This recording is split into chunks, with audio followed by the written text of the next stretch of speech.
students. Uh, in this lecture, we will discuss about the photochemistry of carbonyl compounds through alpha cleavage reactions, which are known as Norris type 1 reactions. This reaction, Norris type 1 reaction, has been named after the Nobel laureate R.G.W. Norris. He was given Nobel Prize in 1967 for his work on photolysis, and these reactions, which are known as alpha cleavage reactions, they take place in case of aldehydes and ketones. So when aldehydes and ketones, they are irradiated with photons, they change into first excited state, singlet excited state, and then through intersystem crossing they change into the triplet state, and either this singlet state or the triplet state, they change into these types of radicals through alpha cleavage of either this bond or this bond, depending upon the fact that the cleavage of that bond will take place where, which will give us the more stable alkyl radical. So that means the size and nature of these fragments, that will depend on stability of the generated radicals. So that alpha cleavage will take place, which will give us more stable radicals. The stability of various radicals which are formed during this alpha cleavage reactions, this follows the order that benzylic free radicals, they are more stable than allylic, then tertiary, then secondary radicals, than primary radicals. Now, for example, if we are having these three different substrates, ketones, and you can see in these that the cleavage can either take place at this carbon carbon bond or at this carbon carbon bond, but this will be preferably taking place at this, because this will give us a benzylic radical and a benzene benzene carboxy radical. Now if we go from here to here, here we are getting benzylic, which is a primary.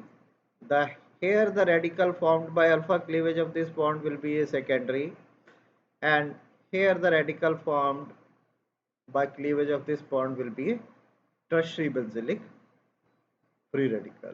And if we see the rate of the reaction, it goes on increases as we move from primary to secondary to tertiary. So that is what we say, that the alpha cleavage increases with the increase in radical stability.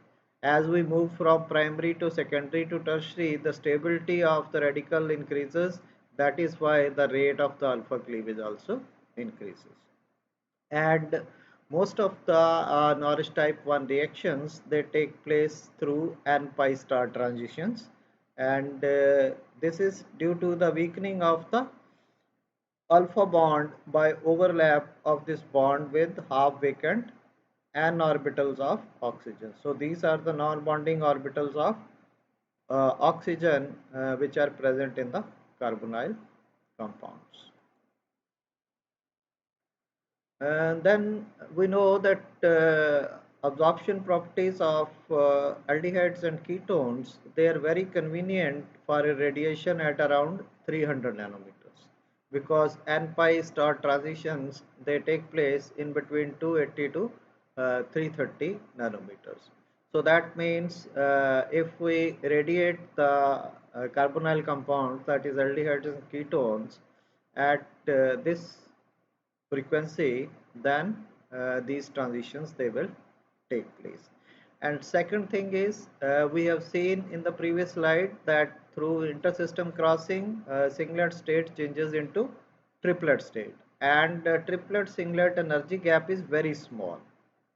that is 20 to 70 kilojoules per mole.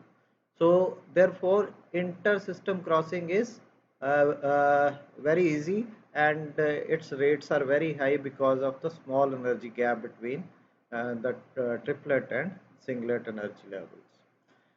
The lifetime for first excited singlet state is nanoseconds for aldehydes and ketones in the aliphatic type of aldehydes and ketones, whereas for aromatic aldehydes and ketones it is sub nanoseconds. So they are even their rate of alpha cleavage will be more in these cases. Then singlet state photochemistry is detected mostly with aliphatic aldehydes and ketones, while aromatic aldehydes and ketones they exclusively react through their triplet states. And these aromatic ketones like benzophenone and acetophenone, they act as sensitizers also in photosensitized reactions. The Norrish type 1 reactions, they are generally seen in these three types of ketones: saturated acyclic ketones, saturated cyclic ketones, and beta gamma unsaturated ketones. So we will take these examples one by one along with the mechanism of the reaction which takes place in these type of alpha cleavage reactions. First is saturated acyclic ketones. In saturated acyclic ketones, the most commonly the reaction takes place in gas phase. And in the gas phase, saturated acyclic ketones, for example, we will take the case of 2-butanone. They undergo alpha cleavage reactions, and the first is that this ketone will be radiated with the photon, and this will change into singlet excited state, which through intersystem crossing will change into triplet. Either singlet or triplet will give us these two radicals, acyl radical and alkyl radical. And here there is a possibility of breaking of either this bond or this bond. But this bond preferably breaks because this will give us a ethyl radical, whereas when bond breaks from this place, this will give us a methyl radical. And we know ethyl radical is more stable in comparison to methyl radical. So because of the higher stability of this alkyl radical formed, this alpha cleavage will take place at this point. So this will give us these two radicals, and formation of radicals from aldehydes and ketones is called as the primary process. So primary process is that when by absorption of this photon, the carbonyl compound changes into these two radicals, acyl radical and alkyl radical. Then the radicals which are formed in the primary process through different reactions, they change into products, and this process is called as secondary process. So these radicals formed in the primary process, they will produce products by decarbonylation or recombination.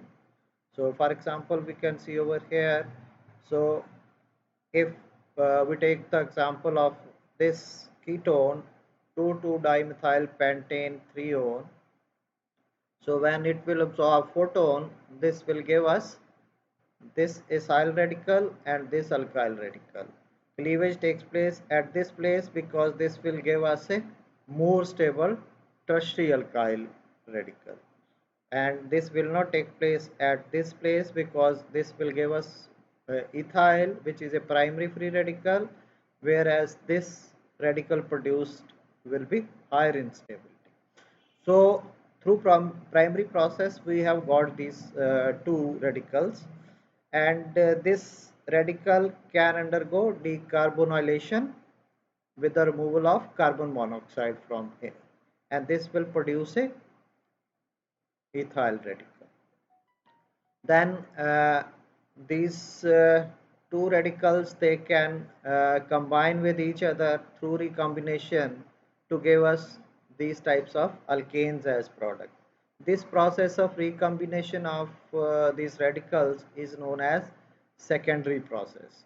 So in addition to this product, we can also get product by combination of two radicals of this type, two tertiary butyl radicals or two ethyl radicals. So we can get butane also, and then by combination of two radicals of this type. So other two more products, they can also be formed in addition to this product. And all these product formation through recombination is known as secondary process. Then is saturated acyclic ketones, how the mechanism of the reaction is there. So we have seen in the previous examples that there is a formation of acyl and alkyl radical through alpha cleavage. Now to establish that these radicals are actually formed, what we have done is we have used this trapping agent which traps the free radicals formed during the reaction. This is TAMPO, tetramethyl pyridinyl oxide radical is known as TAMPO. What we have done is we have conducted this photochemical reaction of this ketone, and this will produce these radicals, benzyl radical and this acyl radical. Now uh, these radicals, after removal of carbon monoxide from this, can join together to give us this product, which will be a secondary product. But if during the reaction we add TAMPO to this, because this is a radical trapping agent, what it will do, it will react with the radicals formed during the reaction. So it can react with the benzylic radical, and we can get this type of product, that is ether can be formed. And if this will react with this acyl free radical, then we can get ester as the product. So when this reaction was performed, these ester and ether, they were actually isolated from the reaction product. So formation of ester and ether, this confirms that there is a formation of acyl and alkyl free radicals during the reaction. So that means our mechanism which we have depicted, that in the primary process these free radicals they are formed, is proved that such type of radicals they are formed during the reaction. Then another experiment to prove the mechanism is that if we take a mixture of two ketones, one is A and other is B. So when photochemical reaction will take place, then this will give us benzyl free radical and acyl free radical, right? And this will produce benzyl free radical and this diphenyl methane free radical. Now, if no free radicals are formed, then the product formed will be independent in both the ketones. But here we get a mixture of product. The cross product between the free radical formed by this ketone and free radical formed by this ketone, they are formed. So formation of mixed product indicates that there is a free radical combination during the product formation. So the secondary process by recombination is also confirmed through this reaction, that when a mixture of two ketones is radiated with photons through decarbonylation, the mixture of products are formed where even cross product between the free radicals of these two ketones they are formed, and formation of these mixture of products or cross products confirms that the mechanism is correct. Then Uh, vapor phase Norris type 1 process is most favored and less pronounced in inert solvent, that is in liquid phase. Because reason for that is that the solvent will form a cake uh, with the uh, radicals, acyl and alkyl radicals which have been formed. And when solvent cake will surround these radicals, then no further reaction can take place, and the reaction will try to run towards backwards. So that's why the reaction they show low quantum yield in inert solvents. The Norris type 1 process is efficient in liquid phase only if the radical formed they are very stable during the process. So this you know that stability of radicals is benzylic is more than allylic, than tertiary alkyl, than acyl radicals.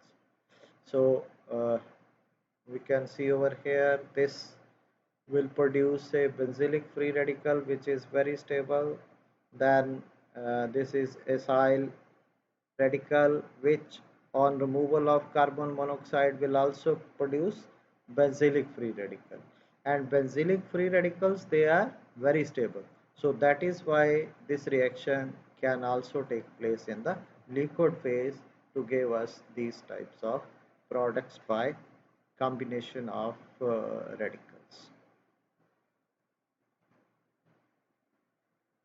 Then, in case of saturated cyclic ketones, they show greater tendency towards photochemical alpha cleavage reactions in comparison to acyclic ketones.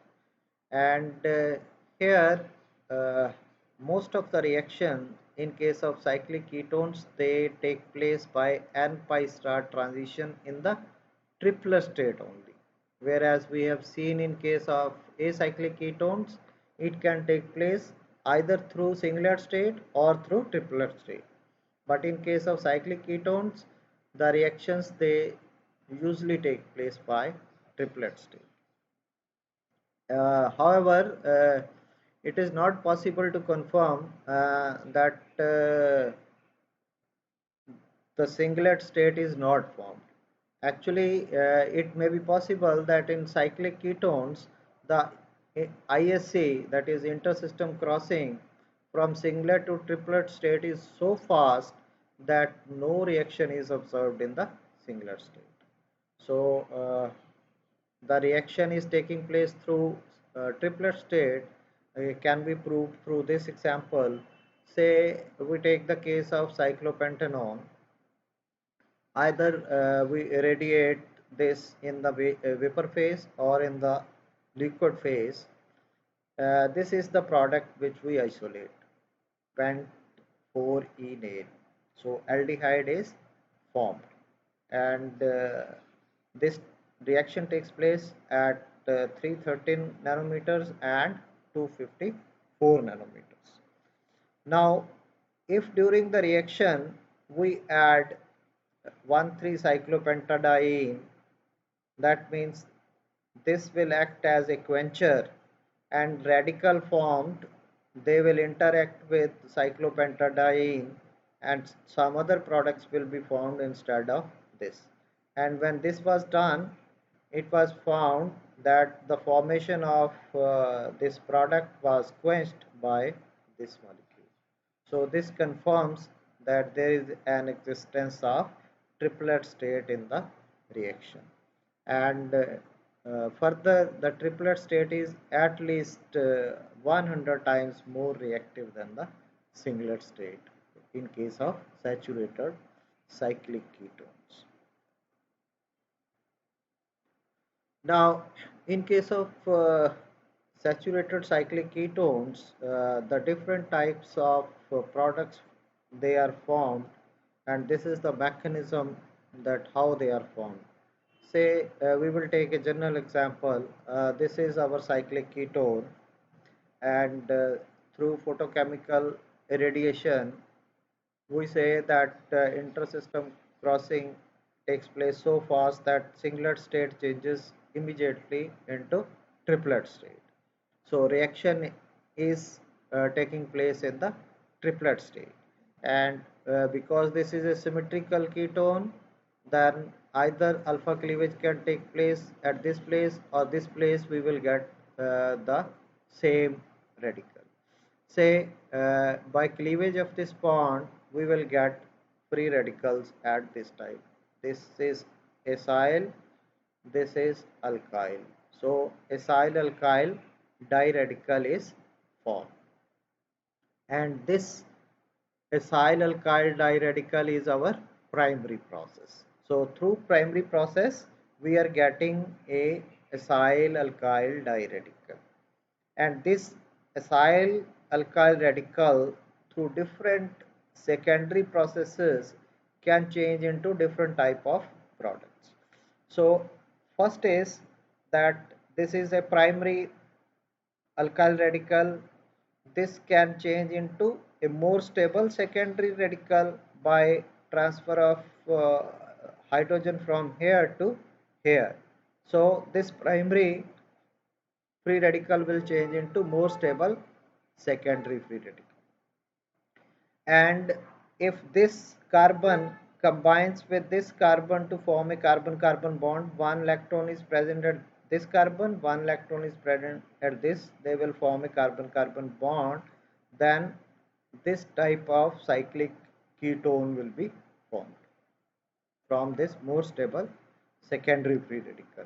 So basically what has happened here, say if this N is 1, then this is cyclopentanone, and we have got a cyclobutanone. That means ring contraction has taken place.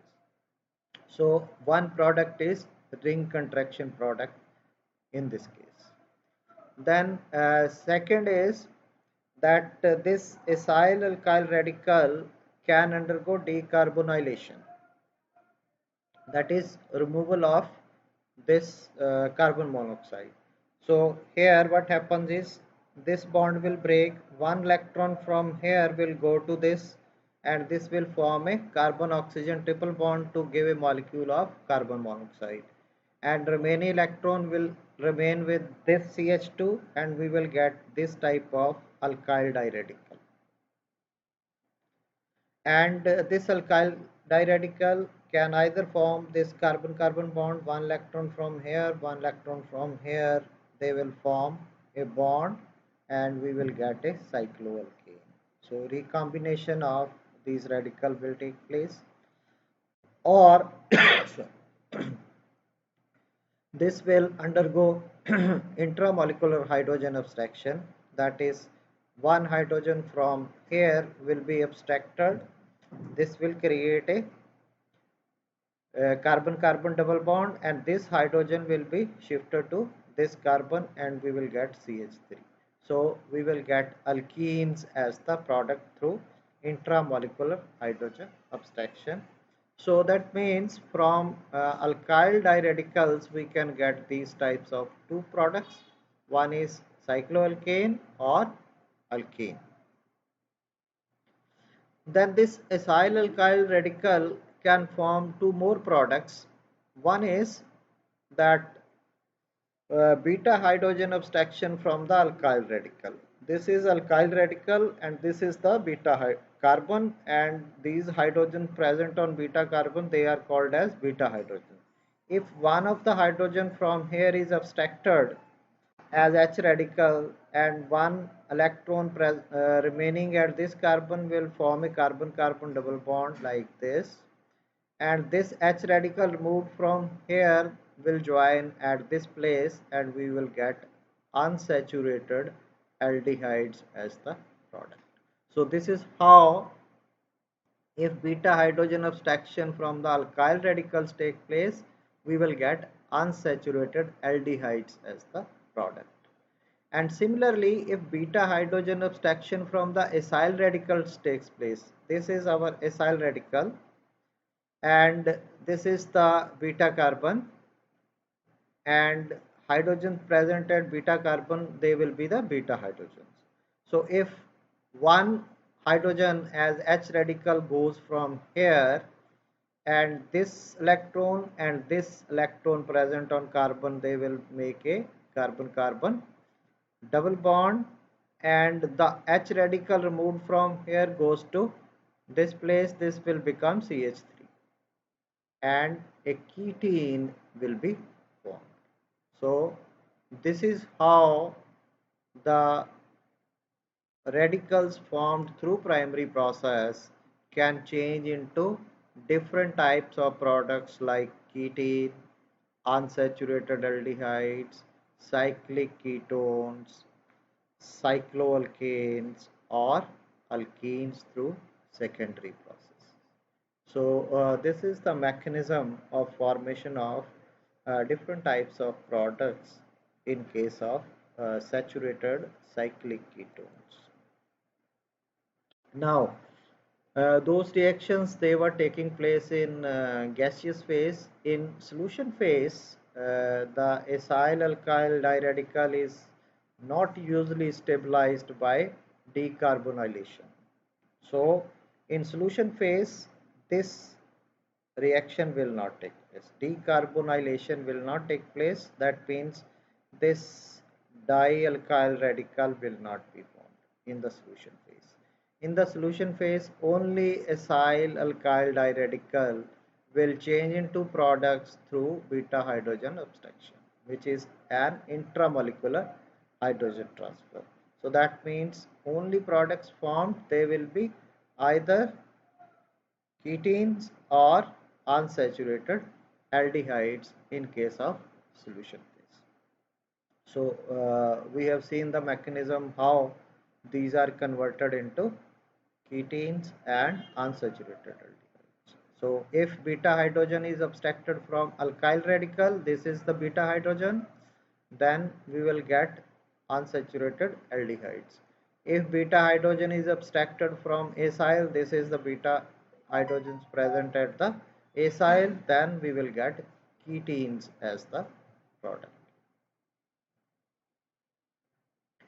Then is beta gamma unsaturated cyclic ketones. These are beta gamma unsaturated ketones, and these in solution phase, they undergo decarbonylation, and they will undergo decarbonylation only when these alkyl centers, they are stabilized by the inductive effect due to the presence of either alkyl substitution or beta gamma unsaturation or cyclopropyl conjugation. So if any of these is present, then this will undergo decarbonylation. So this is the substrate. We know in the solution phase, because this is a symmetrical alpha beta gamma unsaturated cyclic ketone, either breaks from here, alpha cleavage takes place at here or here, we will get the same radical. So these are the acyl alkyl radicals which are formed, and then this will undergo decarbonylation. From here C triple bond O will be removed and a radical will be formed at this place. So we will get a di radical of this type, and then this di radical, this is highly stable because of alkyl substitution and beta gamma, this is beta gamma unsaturation, and this can rearrange to two products. One is through intramolecular hydrogen abstraction, That is, if hydrogen is abstracted from this place, H radical is abstracted from this place, this will create a carbon-carbon double bond, methylene will be formed, and H radical abstracted from this place will go to this carbon to neutralize this charge, free radical charge, and we will get alkenes as the product. And other product can be formed if one electron from this carbon carbon double bond comes to this place, and they will form a carbon carbon double bond by joining at this place. Then remaining electron will move to this place and they will form a pi bond together. So this is how we will get dienes as the product. So beta gamma unsaturated cyclic ketones, they act like this to give us different types of alkenes as the product. Then in case of polar protic solvents, the radicals which are formed, they undergo secondary processes by intramolecular hydrogen transfer, leading to the formation of ketene. And here this is the exclusive product, that is in when the reaction is taking place in polar protic solvent, this directs the radicals to form ketenes as the secondary product, and then these ketenes they react with the solvent to give us either carboxylic acids or esters as the final product. So what happens is that the ketene formed as the secondary process product then interacts with the solvent. If we are using water as solvent, then this water will add to this carbon-carbon double bond and carbon-oxygen double bond to give us carboxylic acid. And if we are using alcohols as the solvent, then these alcohols they will add to the carbon-carbon double bond and we will get esters as the product. So in solution phase, that means the products formed they are either carboxylic acids or esters when we are using polar protic solvents. Then in case of saturated cyclic ketones, we have said that a acyl alkyl diradical has been formed by the primary process, and this uh, formation of radicals is a reversible step with a possibility of recombination of the diradical to give back the starting material. Now this was also proved if we take this type of chiral ketone and we irradiate this, what will happen? This will break from this place because this will give us more stable free radical, because this carbon is a substituted carbon. So this type of acyl alkyl diradical will be formed, and because now the rotation of this bond is free, then this beta can change into alpha carbon carbon bond. So this diradical can change into this diradical, and because if this is a reversible step, this can go back to give us an epimer of the starting material. So this is what happens when radiation was done with this. After some time, this product was isolated also. So epimer of the starting material was also isolated, which proves that there is a recombination of the diradical to give back the starting ketones. This was proved by another reaction where racemization took place.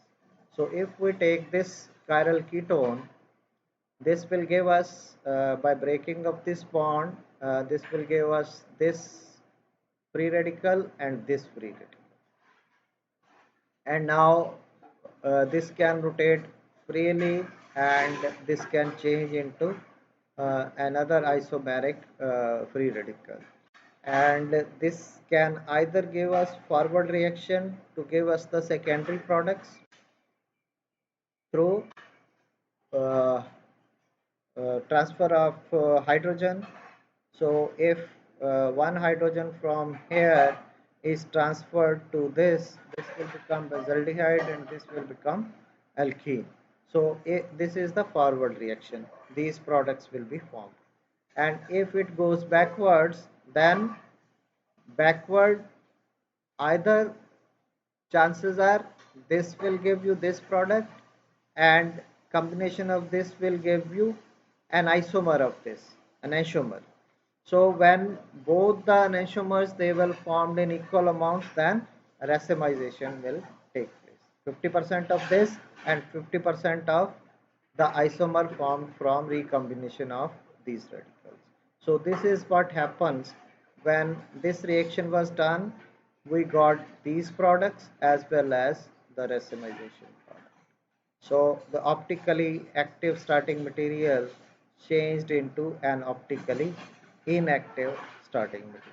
So which again proves that the first step is a reversible step and there is recombination of diradicals to give back the starting material. Then uh, the formation of product by secondary processes is faster than the reversible step. So that is why the products they are being formed. So we can prove from this that if we are having this starting material through formation of diradical, it will change into the epimer of this type, and when the reaction is completed, we got the products for both the ketones.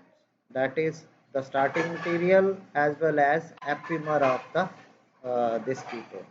So products for both the uh, optically active substrates they were formed, which proved that the product formation is faster than the reversible step. If reversible step would have been faster, then no product of this type would have been. Then is in case of cyclopentanones, the radiation takes place at 147 nanometers in gas phase, and this also undergoes decarbonylation to give alkyl diradicals, and these alkyl diradicals they either cyclize to give us cyclic hydrocarbons, that is cyclobutane over here, or it fragment into two to give us alkenes as the product. So cyclopentanone in the gas phase will give us first this acyl alkyl radical, then removal of this carbon monoxide will produce this alkyl diradical, and this can either cyclize at this place to give us cyclobutane, or it can fragment at these places to give us two molecules of ethylene. Then Norris type 1 reactions of cyclobutanones. The cyclobutanones they show that they undergo alpha cleavage reaction 10 times faster than their corresponding 5-membered cyclic ketones. That is cyclopentanones. The basic reason for that is the angle strain present in the cyclobutanones, and because of this angle strain they are 10 times faster than the corresponding cyclopentanone. And in case of cyclobutanones, the alpha cleavage takes place through S1 and pi star transitions rather than triplet state.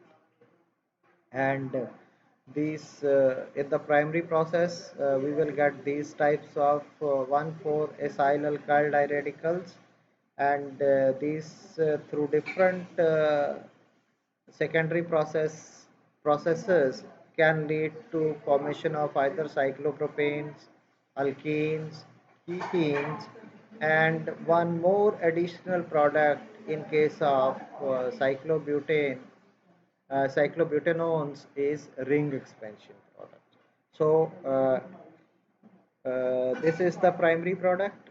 If it loses carbon monoxide from here, we will get this type of diradical, and if they join at this place, we will get cyclopropane ring.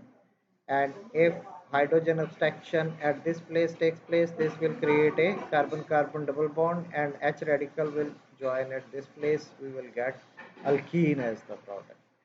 And other is that if it breaks from here, one lactone goes to this place, one lactone from here, this will create carbon-carbon double bond, we will get ethene. This lactone from here, this lactone from here, this will form a ketene. So we will get ketenes and alkenes. So these are the normal secondary products which we have seen in all other saturated cyclic ketones. Now additional product in case of cyclobutanones is the ring expansion product. What happens is that this primary product for this product for di radical formed through primary process, this electron will attack the more electron active oxygen, and this will move this one electron from here and one electron from this bond, they will form a carbon oxygen bond, and one electron at this place and one electron already present, they will create a carbene. So we will get oxocarbene as the product through ring expansion reaction. And these oxocarbenes, they will react with the solvent, and we will get acetals as the product. And if we will use water, then here we will be having OH. So these are the additional products which are formed in case of cyclobutanones. Then in case of unsymmetrical cyclobutanones, the reaction is highly regioselective, and ring expansion products, they are formed where more stable alkyl radical attacks the oxygen atom of the acyl radical, and alkyl substitution increases the formation of ring expansion. So we can see this substrate, this carbon is more substituted in comparison to this carbon. So alpha cleavage will take place at this place, because this will give us a stable alkyl acyl radical, whereas uh, this cleavage will not take place, because this is going to produce an unstable primary alkyl radical, whereas here the alkyl radical formed is a tertiary alkyl radical. So this is more stable alkyl radical, that is why this will not be formed, this will be formed.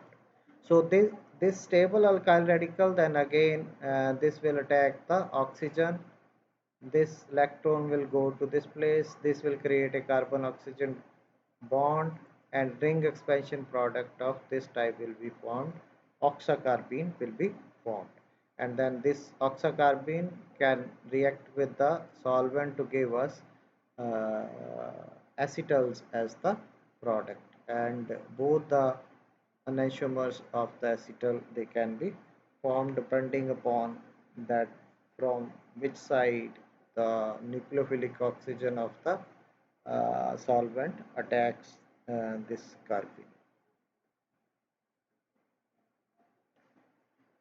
Then other ring expansion reactions, they also take place.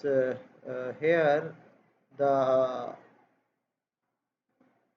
this ring expansion products, they are formed in those substrates where hydrogen transfer process is not possible due to steric reasons.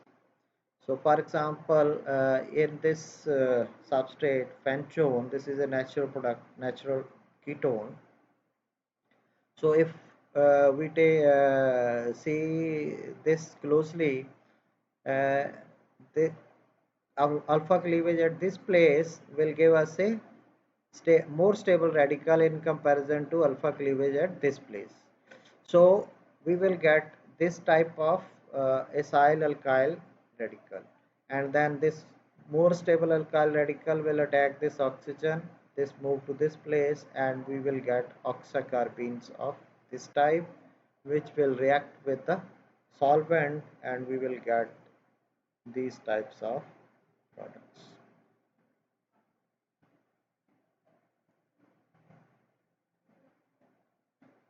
Then is not only ketones, other cyclic ketones like lactones, lactams, cyclic anhydrides, they also undergo Norris type 1 reactions depending upon their structure, and they give biradicals on photochemical radiation in gas or solution phase both.